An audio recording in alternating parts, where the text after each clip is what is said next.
السلام علیکم۔ مزید اچھی ویڈیوز دیکھنے کے لیے ہمارے چینل کو ضرور سبسکرائب کر دیں، شکریہ۔ احتیاط کرو، زندگی اچھی گزرے گی۔ پانی ایک سانس میں پیو گے تو پھیپھڑوں کا کینسر ہوگا۔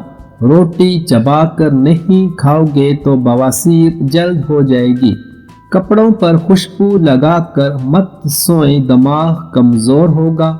رات کو ناخن ہرگز نہ کاٹیں، گھر میں نحوست پھیلتی ہے۔ رات کو صفائی سے پرہیز کریں، رزق کی کمی ہوتی ہے۔ جب پیاس نہ ہو اس وقت پانی پی لو، گردے خراب نہیں ہوں گے۔ کھانا اس وقت کھاؤ جب بھوک لگے، تندرست رہو گے۔ رات کو دودھ پینا ہرگز مت چھوڑیں، ہڈیاں کمزور نہیں ہوں گی۔ انار کا دانہ چباؤ، دماغ کی رگیں تندرست ہوں گی۔ لیٹ کر کبھی کھانا مت کھاؤ، سانس کی نالی بند ہو جائے گی۔ چلتے پھرتے کھانا مت کھاؤ، گھٹنے خراب ہونے کا خطرہ ہے۔ بیٹھ کر کبھی ٹانگیں مت ہلاؤ، عقل میں کمی آتی ہے۔ ناخن کاٹ کر زمین میں دفن کرو۔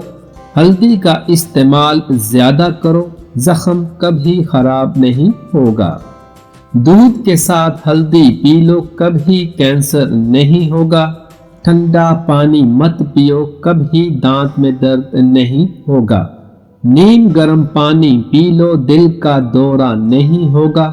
رات کی رانی کا پھول سونگھ لو، نیند سکون کی آئے گی۔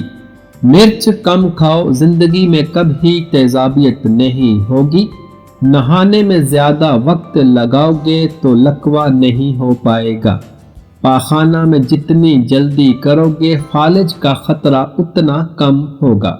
رسول اللہ صلی اللہ علیہ وسلم نے فرمایا کہ جو شخص چپ رہتا ہے بہت آفتوں سے بچا رہتا ہے۔ رسول اللہ صلی اللہ علیہ وسلم نے فرمایا کہ ایسا آدمی جنت میں نہ جائے گا جس کے دل میں رائی کے دانہ کے برابر بھی تکبر ہوگا۔